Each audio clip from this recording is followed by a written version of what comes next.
Joining us this time was a new friend in the fight, our sister Yeshi from um, Data for Black Lives, and she heard what we were doing. We helped educate her on the disaggregation of data and why it's necessary.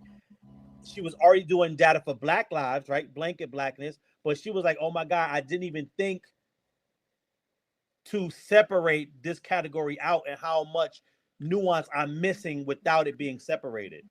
And so Was she that joined. this lady that was on the other lady on the flyer? Yes, the one at the end. Yes. Okay, hold on. Let me bring the flyer back up. Okay.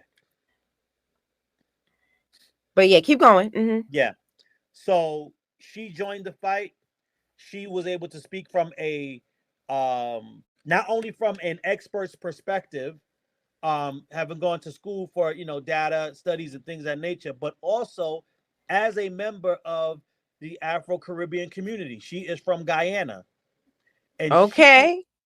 she was like, no, this is something that's necessary, and that we as a community, we as a people group, meaning her and her fellow Afro Caribbeans, need to be on board with.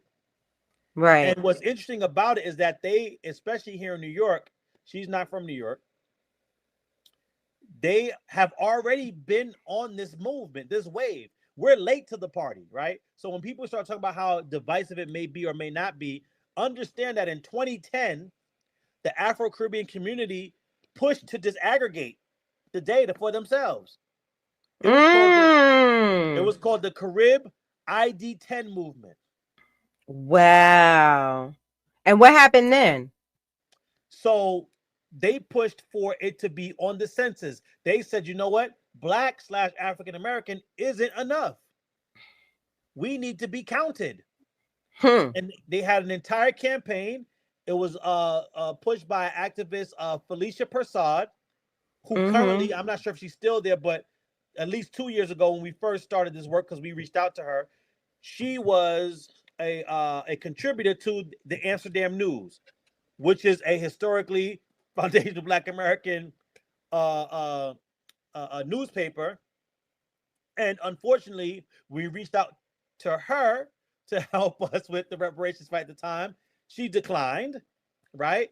But this is just kind of giving history of some of the people that we've contacted and what's been going on behind the scenes. But she pushed understanding what disaggregation was for her people, and they were successful with getting the boxes that you now see on the census, where underneath it you can write in your ethnicity for the census here in New York. And so that was what was a fruit of their labor. In fact, they even took it a step further. Now, this is the initiative that failed, but they still thought enough of it to push it, where they got Congresswoman Yvette Clarke, who is now the chair of the CBC, the Congressional Black Caucus.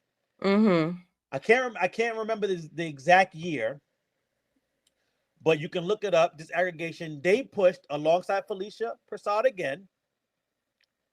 They pushed for disaggregation at the federal level for their ethnic group, for their people group. Now, so do you know why they weren't successful?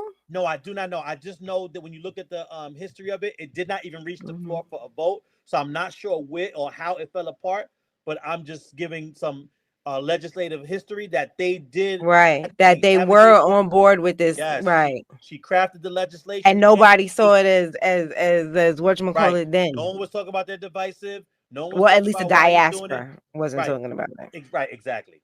And so, just giving some history on the groups that have wanted data to be disaggregated.